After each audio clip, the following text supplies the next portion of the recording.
আজকে এখানে সংবাদ সম্মেলন করছি অনেকটা দুঃখ ভারাক্রান্ত মন নেই।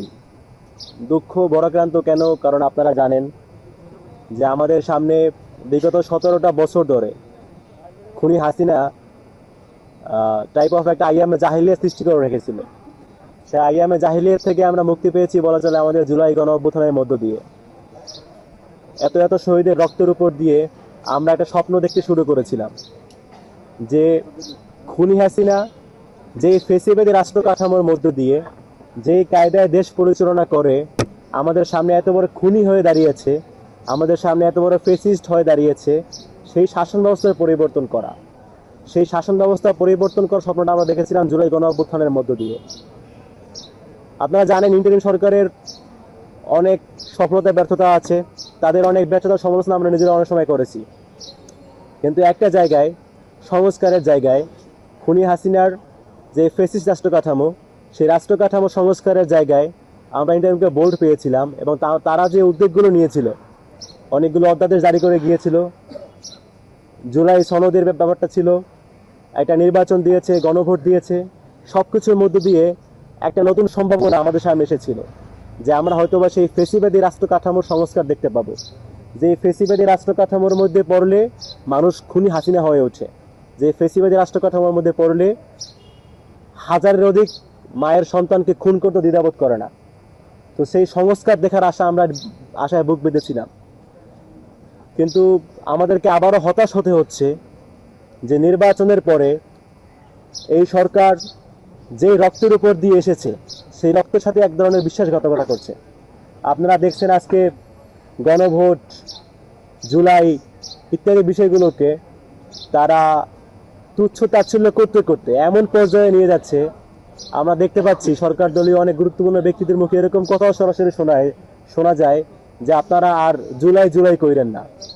অর্থাৎ তারা হচ্ছে এই ফেসিবাদী রাষ্ট্র ব্যবস্থার সংস্কার যে করার বিষয়টা ইন্টারিম উদ্যোগ নিয়েছিল, সেইটা করতে তারা এতটাই অনীহা, তারা এটা করতে গিয়ে জুলাইকেও তার তুচ্ছ তাচ্ছিল্য করতেছে। তো এই জায়গা থেকে আমাদের দুঃখ। আপনারা জানেন ইন্টারিম যে অধ্যাদেশগুলো বাতিল করার অধ্যাদেশগুলো জারি করেছিল, তার মধ্যে অনেকগুলো গুরুত্বপূর্ণ অধ্যাদেশ বর্তমান সরকার দল তারা হচ্ছে বাতিল করার সুপারিশ করেছে। আমি সংক্ষেপে দু একটা কথা বলছি। যে গুম প্রতিকার ও প্রতিরোধ অধ্যাদেশ, আপনারা দেখেছেন, আমাদের দুঃখ আসলে কেন লাগবে না? বিএনপি তারা হচ্ছে নিজে থেকে দাবি করে তারা সবচেয়ে বেশি নেতাদের দল ফেসিবাদের সময়ে, তাদের হচ্ছে 1204 জন নেতাকর্মী গুমের শিকার হয়েছিল। আজকে তারা এসে এই গুম প্রতিরোধ প্রতিকার অধ্যাদেশটাকে বাতিল করার চিন্তা করতেছে। আপনারা দেখেন যুক্তি দেওয়া হচ্ছে যে রাষ্ট্রীয় সংস্থা, তাদের বিরুদ্ধে কোনো গুমের অভিযোগ তদন্ত করা যাবে না। অথচ আমরা দেখেছি বিগত শাসন আমলে এই সমস্ত বিভিন্ন গুমগুলো এগুলো হতো মূলত ওই রাষ্ট্রীয় বিভিন্ন সংস্থার দ্বারাই, বিভিন্ন বাহিনীর দ্বারাই। তো এখন যদি কোনো বাহিনীর বিরুদ্ধে অভিযোগ ওঠে গুমের, সেই গুম করার তদন্ত করার জন্য সরকারের অনুমতি নিতে হবে। তাহলে আসলে তদন্ত করার কি দরকার? আপনারা দেখেছেন বলা হচ্ছে কাউকে হচ্ছে রাষ্ট্র যদি মন চায়, ইচ্ছা করে, নিরাপত্তার অজুহাতে কাউকে হচ্ছে 90 দিন পর্যন্ত আটকে রাখতে পারে, এবং এই 90 দিনের মধ্যে যে আটকে রাখবে এই বিষয়ে হচ্ছে তার পরিবারকে জানানোর প্রয়োজন নাই, তার আপনজনকে নোটিশ দেওয়ার প্রয়োজন নাই, যে কাউকে তুলে নিয়ে 90 দিনের মধ্যে আটকে রাখতে পারে। সো গুম আসলে কিভাবে হয়, এই বিষয়গুলো যদি সংস্কার না হয় তাহলে তো গুমের সংস্কৃতি আমাদের দেশ থেকে ফিরে যাবে না, নতুন করে তো আবার সেই আগের ফেসিবাদী কাঠামোই ফিরে আসবে। তো বিএনপি তাদের মধ্যে একটা নিজেদের দল, তারা যদি এখন ক্ষমতায় এসে আবার পুনরায় তাদের উপরে যেই সিস্টেমে জুলুম করা হয়েছিল সেই জুলুমকেই বলবৎ করতে চায়, তো এটা আসলে আমাদের দুঃখ লাগে। আপনারা দেখেছেন আমাদের স্বরাষ্ট্রমন্ত্রী, যিনি নিজেও একজন গুমের শিকার বলে দাবি করেন, এখন তাদের মুখ থেকেও আমরা হচ্ছে এই ধরনের কথাগুলো যখন শুনি তখন দুঃখ কেন লাগবে না? আমরা তো আমাদের চোখের সামনে জুলাই শহীদের রক্ত দেখেছি, আমরা তো নতুন করে রক্ত দেখতে চাই না, সেই জন্য আমাদের দুঃখ লাগে। আপনারা দেখেছেন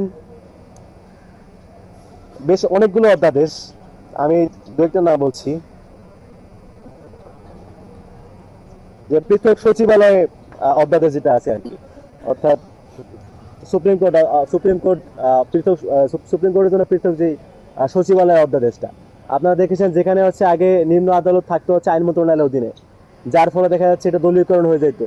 এখানে হচ্ছে আদালতে কাদের জামিন হবে, কাদের রিমান্ড হবে, এই বিষয়গুলো নিয়ন্ত্রণ করতে আইন মন্ত্রণালয়, অর্থাৎ সরকারের হাতে। তো আবার ঘুরে ফিরে সেই সিস্টেম যদি ফিরে আসে, তাহলে সংস্কারের আসলে বাকি থাকে কি? সংস্কার তো আসলে কিছুই হচ্ছে না। তো আমাদের দুঃখটা এখানে লাগে। আমি আমাদের লিখিত বক্তব্যটা পাঠ করছি এখন। আমরা জুলাই আন্দোলনের মাধ্যমে গড়ে ওঠা সামাজিক সংগঠন সমূহ এবং রাজপথের জুলাই যোদ্ধারা আজ গভীরভাবে ক্ষুব্ধ, বেদনা ও প্রতিবাদ নিয়ে আজকে এখানে প্রেস কনফারেন্সে উপস্থিত হয়েছি। জুলাইয়ের প্রায় 2000 ছাত্র জনতার রক্ত ও আত্মত্যাগের বিনিময়ে যে পরিবর্তনের পথ নির্মিত হয়েছিল, সেই পথ ধরে বর্তমান সরকার ক্ষমতায় এসেছে। কিন্তু অত্যন্ত দুঃখজনকভাবে ক্ষমতায় আসার পরে তারা সেই জনগণের স্পষ্ট রায়কে অস্বীকার করছে। এটি কেবল একটি রাজনৈতিক প্রচারণা নয়, বরঞ্চ এটি আসলে আমাদের শহীদদের রক্তের সাথে এক ধরনের গাদ্দারি করা হচ্ছে। আমরা লক্ষ্য করছি একটি একটি পরিকল্পিত প্রক্রিয়ার মাধ্যমে রাষ্ট্র কাঠামো দখলের অপচেষ্টা চালানো হচ্ছে। আমরা স্পষ্টভাবে বলতে চাই, গণভোটকে অস্বীকার করে দেশে যা ঘটতে যাচ্ছে তা কোনো বিচ্ছিন্ন সিদ্ধান্ত নয়, বরঞ্চ এটি একটি সুপরিকল্পিত পদক্ষেপ। গণভোটের রায় উপেক্ষা, গণভোট অধ্যাদেশ বাতিলের চেষ্টা, গুম প্রতিরোধ ও প্রতিকার অধ্যাদেশকে অকার্যকর করার উদ্যোগ, মানবাধিকার কাঠামো দুর্বল করে দেওয়া এবং সুপ্রিম কোর্ট সচিবালয় ও বিচারক নিয়োগ ব্যবস্থায় হস্তক্ষেপ, এ সমস্ত পদক্ষেপ একত্রে একটি সুস্পষ্ট উদ্দেশ্যই আমাদেরকে নির্দেশ করে, আর সেটা হচ্ছে রাষ্ট্রের প্রতিটি স্তম্ভকে দলীয় নিয়ন্ত্রণে আনা, গুমতন্ত্র দমনমূলক শাসন ব্যবস্থাকে পুনরায় প্রতিষ্ঠা করা। প্রিয় সাংবাদিক বন্ধুগণ, গণভোটের রায়কে অস্বীকার করার অর্থ হলো জনগণের সার্বভৌম ক্ষমতাকে অস্বীকার করা। প্রায় 70% মানুষের রায় কোনো সাধারণ মতামত নয়, এটি জনগণের একটি চূড়ান্ত সিদ্ধান্ত। তাই আমরা সরকারকে স্পষ্টভাবে সতর্ক করছি, যদি আপনারা জনগণের 70% রায়কে অস্বীকার করেন, তাহলে জনগণও আপনাদের 51% ম্যান্ডেটকে মানতে বাধ্য থাকবে এমনটা আশা করবেন না। গুমের বিচার প্রক্রিয়াকে ব্যাহত করার উদ্দেশ্যে সংসদে বিভ্রান্তিকর তথ্য উপস্থাপন করা হয়েছে। আপনারা দেখেছেন, সেখানে বলা হয়েছে গুম আইনের শাস্তি হচ্ছে মাত্র 10 বছর। আমরা স্পষ্ট করে জানাতে চাই, এটি সম্পূর্ণ অসত্য।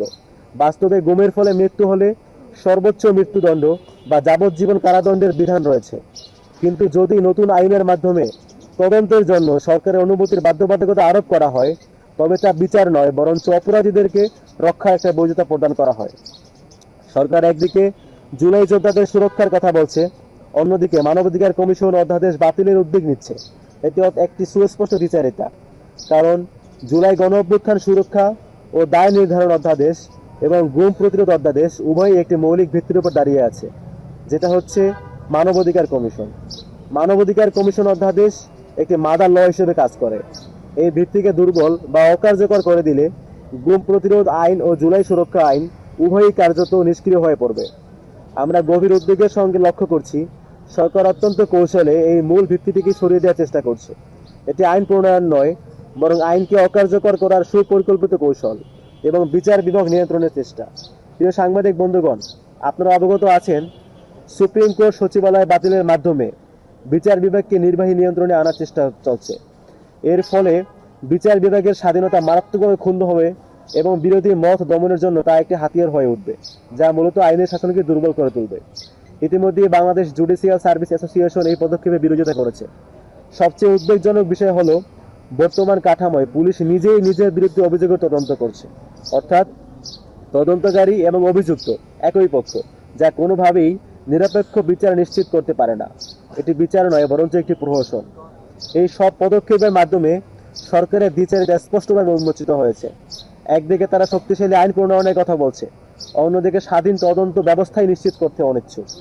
আমাদের দাবি হচ্ছে, গণভোটের রায় অবিলম্বে বাস্তবায়ন করতে হবে, গুম প্রতিরোধ ও প্রতিকার অধ্যাদেশ বহাল রাখতে হবে, মানবাধিকার কমিশন অধ্যাদেশ অপরিবর্তিত অবস্থায় পাশ করতে হবে, সুপ্রিম কোর্ট সচিবালয় প্রতিষ্ঠার মাধ্যমে বিচার বিভাগের স্বাধীনতা নিশ্চিত করতে হবে।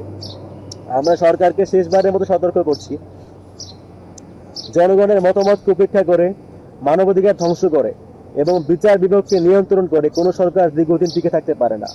সুতরাং আপনারা অতীত থেকে শিক্ষা নিন, দয়া করে জুলাই গণ অভ্যুত্থান, জুলাই সনদ, গণভোট ইত্যাদি বিষয়গুলো নিয়ে টালবাহানা থেকে সরে আসুন।